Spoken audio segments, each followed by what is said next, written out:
Bunaqa bo'lmagan, bunaqa nafas olgan emasman hayot. Yosh operatsiyadan keyin lekin mana miyaga bildirar ekanda baribir. Bemorimiz Namangandan murojaat qilganlar. 20 kun oldin 4,5 soat operatsiya o'tkazganmiz. Bularda burun to'sig'ida teshik bor edi, nafas olish yaxshi emas edi va burunning atrofidagi hamma bo'shliqda polip o'sib, ya'ni o'sma o'sib, yopgan edi. Hid bilish ham yo'q edi, nafas olish ham yo'q edi. Hattoki oxirgi payt naftiziylarda ham burun ochilmagan edi.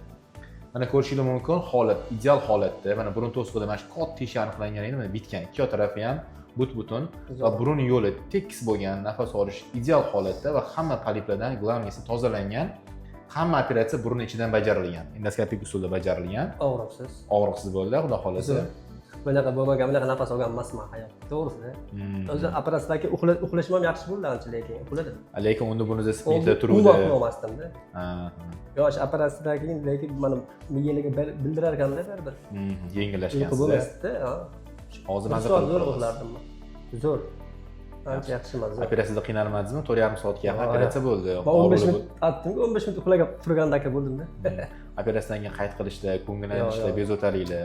Zo'r hammasi joyida. Mana 20 kun davomida burunda sprint bilan yurdingiz. O'sha paytda qiyinchilik bo'ldimi, bo'lmadimi? Deyarli nafasga sal bo'lar ekan, xolos. Og'riq bo'lmas ekan-u. Nafas olishga ozgina. Endi ichida anaqa narsa bor ekan. Ichida ancha narsa bor edi. O'zi zo'r, o'zi gap yo'q. Yaxshi doktorlar ko'paysa.